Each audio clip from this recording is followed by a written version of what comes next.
This week at NASA. It was a week full of activity for the crews of the International Space Station. It is time for Expedition 30 to step aside and make way for Expedition 31. Oleg, with that, I hereby hand over command of the International Space Station to you. NASA astronaut and Expedition 30 commander Dan Burbank officially transferred the helm of the orbiting outpost to Russian cosmonaut Oleg Kononenko, who, along with NASA astronaut Don Pettit and Andrei Kuipers of the European Space Agency, has now begun Expedition 31. 2 days later, Burbank and his Expedition 30 crewmates, Russian cosmonaut Anton Shkaplerov and Anatoly Ivanishin, said their farewells, climbed into their Soyuz TMA-22 spacecraft, and departed the station for the trip back to Earth.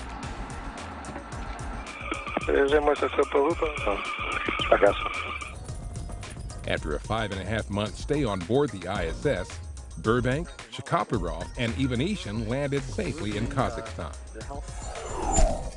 What's been really nice is that, coming from the United States, of course, the cultures are different, the language is difficult, and everyone here has been very, very patient with us and making sure that we're going to be ready for our flight. Meanwhile, the other 3 members of Expedition 31 participated in their pre-launch activities. At the Gagarin Cosmonaut Training Center in Star City, Russia, NASA flight engineer Joe Akaba and his Russian crewmates, Soyuz Commander Gennady Padalka and flight engineer Sergei Revin, fielded questions from reporters. The trio is undergoing final qualification training for the Soyuz vehicle that's scheduled to launch them to the ISS on May 15th, and their subsequent rendezvous on orbit with Pettit, Kuipers, and Kononenko. The week after it was mated to NASA's shuttle carrier aircraft, Enterprise, NASA's first orbiter, was lifted skyward on the shuttle's final ferry flight from Washington's Dulles International Airport to its new home in New York.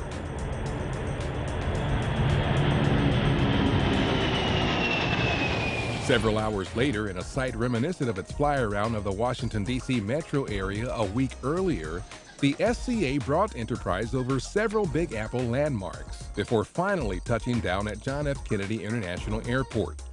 Enterprise will remain at JFK until July, when it's scheduled to barge its way up the Hudson River to its new permanent home, the Intrepid Sea, Air, and Space Museum. The space program is alive and well because of the Space Shuttle Enterprise and what she has brought to this nation. And we are so pleased that you will, at the Intrepid, continue to tell not only the story of the past, but this rich and full story of the future. Scientists working with images from NASA's Cassini spacecraft have discovered strange half-mile-sized objects punching through Saturn's F, or outermost main ring. These objects appear to collide with the F ring at about 4 miles per hour, leaving behind so-called mini-jets, glittering trails of ice particles from 20 to 110 miles long. Scientists have known relatively large objects can create channels, ripples, and snowballs or clumps of icy materials in the F ring.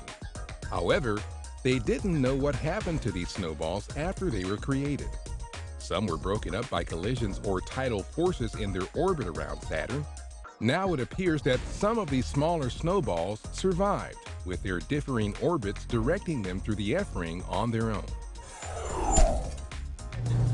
On a sunny spring morning, the crew of the Freedom Star gets ready to head out from the Cape Canaveral Air Force Station. All lines are in, ready to depart dock. Get on the way for sea. It's NASA mission, training for the dawn of a new day in space travel, capturing the launch of the first commercial spacecraft going to the International Space Station. Well, very similar to what you see in front of your high-definition television set at home. We're looking at getting very high spatial resolution, high-definition quality of visual imaging during the launch, as well as high spatial resolution thermal imaging from an infrared camera. The Freedom Star, once used to recover shuttle rocket boosters, is now outfitted as a floating high-tech radar and camera platform. Inside a huge metal clamshell is a mobile optical system on a gyroscope-like tracking mount. During launch, the system will be focused skyward to take images of the SpaceX Falcon rocket and its Dragon capsule as far as 200 miles away. We have several key events that will occur during ascent. So we have one ground station at Daytona Beach, Florida that will capture early events and ascent.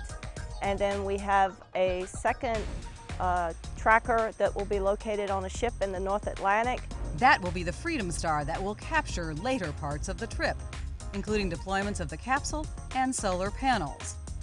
Even with high-powered radar, telescopes, and cameras, and a team that has had success in taking thermal snapshots of the space shuttle at Mach 18, imaging the launch will be no easy task. It's like standing and looking through a soda straw and trying to capture and see a bird flying through that soda straw.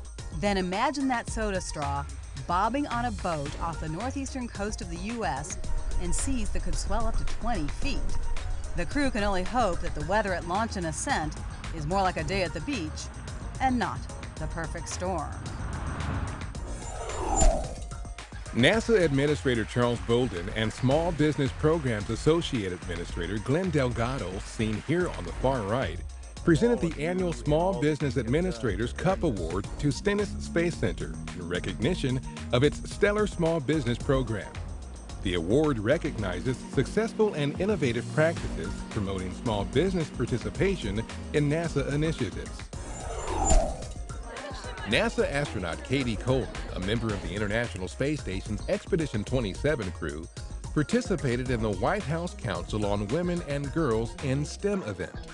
The panel discussion focused on inspiring and encouraging young women to pursue careers in science, technology, engineering, and math.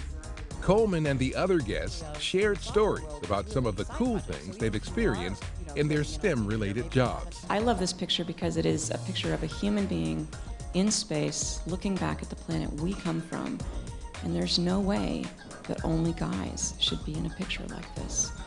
It's all, and I'm not saying that to be funny, I know, I mean it kind of is, but it's because we are part of the planet and we bring a lot to the planet, and if you start doing things without the talents that women bring, you are just not doing them good enough. So did you play the game or you designed the game? I designed it. You designed the game. The event also included the first public screening of Girls in STEM, a video showcasing young women demonstrating their experiments for President Obama at this year's White House Science Fair. NASA's newest green building was formally dedicated in a VIP ceremony held at Ames Research Center. On hand for the dedication was NASA Associate Administrator Woodrow Whitlow, Congressional Representatives Anna Shue and Zoe Lofgren, as well as the building's architect, William McDonough. The event also included a message from President Obama's science advisor, John Holdren. One of the highlights was the announcement that the building had officially been granted the U.S. Green Building Council's Leadership in Energy and Environmental Design, or LEED Platinum status, which is its highest rating. The building is referred to as Sustainability Base in honor of Apollo 11's landing site, Tranquility Base, the first human outpost on the moon. Like a spacecraft, it uses NASA-derived technologies to make it as self-reliant as possible for utilities such as water and power. Construction materials and interior furnishings were selected for their recyclable qualities. Among the dignitaries who toured the building to get a closer look was California Lieutenant Governor Gavin Newsom. 3, 2, 1, blast off! A ceremonial ribbon cutting at Stennis Space Center signaled the opening of NASA's newest visitor and science attraction. The Infinity Science Center is a state-of-the-art facility featuring exhibits representing the wide range of research conducted at Stennis, from the depths of the ocean to the far reaches of the universe. Center Director Patrick Shireman was joined by several dignitaries to mark the occasion, including Mississippi Governor Phil Bryant, U.S. Senators Thad Cochran and Roger Wicker, and Apollo 13 astronaut Fred Hayes, Vice Chairman of the Infinity Science Center. The U.S. Air Force has retired its first C-17 Globemaster III transport after 21 years of flight testing for NASA propulsion research. Frank Batiste, Associate Director for Flight Operations at the Dryden Flight Research Center, joined an Air Force and Boeing flight crew on the C-17's ferry flight from Edwards Air Force Base in Southern California to its new permanent home at the National Museum of the Air Force in Dayton, Ohio.